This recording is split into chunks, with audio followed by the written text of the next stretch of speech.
लोगोफोर good morning दिनैहाय UPPL पार्टीनि that means president of the UPPL party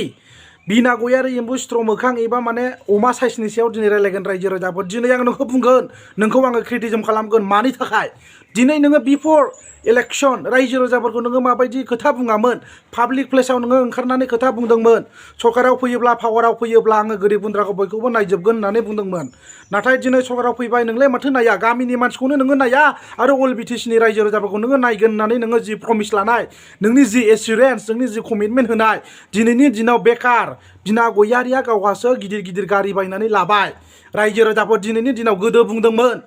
माने बेलेग पार्टीनि दैदेनगिरि एबा लिडार्सफोरखौ बुंदोंमोन बिथांमोना गावसिनि गारि मटर बायनाय बिल्डिं लुनायावसो मुखुब जाबाय रायजो राजाफोरखौ नायनो बिसोर टाइम गैया होननानै बुंदों बिना गयारी नोंनोथ' कमिटमेन्ट होखादोंमन दा रायजो राजाफोरखौ नायगोन मागोन होननानै एभ्रिथिं नोङो कमिटमेन्ट होदोंमोन दिनैनि दिनाव नोंलाय मानोथो 40 लाख ना 30 लाखनि गारि मानोथो बायनानै लाखो नोंलाय फर्चुनार टप मडेल 26 लाख ना बेसेबांनि बायनानै लादों आरो बिना गयारिया मालाय गावनि गेटखौ माने साजायलायबावबाय माने बाउन्डारि होजोबबाय वालनि आरो जिरायग्राबो बानायबावदों गावनि गेटनि मोखां सेराव दिनैनि दिनाव लाजिनांगौ रायजो राजाफोरखौ नोङो बिदि थगायनो नाङा नोङो गामिनि रायजो राजाफोर एबा गरिब गुन्द्राफोरखौनो नोङो नायाखै दिनैनि दिनाव नोङो मा बिटिसिनि खोथाखौ बुंदोंलाय दिनैनि दिनाव लाजिनांगौ नोङो बिना गयारी बुजिबाय एम्बु स्ट्र मोखां हायाब्ला हाया नोङो बेबायदि कमिटमेन्ट होनो नाङामोन नोङो जाम्बा जाम्बिनि भट हानानै दिनै देरहानानै नोङो पावाराव फैनानै सासे नोङो लिडार बायदि देखायबाय थानानै गुन्दै गैया बुजिबाय एबारनि जुदि नोङो फैबाय थानाय समाव इलेक्शन केम्पिंआव ओंखारबाव नोङो बुजिबाय नोङो जुदि रायजो राजाफोरखौ नायाब्ला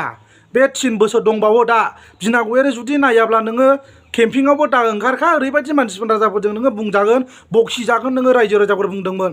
पावाराव फैयोब्ला आङो नायजोबगोन माजोबगोन बेफोरबायदि बुंदों साव हो मा हो बेफोरबायदि बुंदों दिनैनि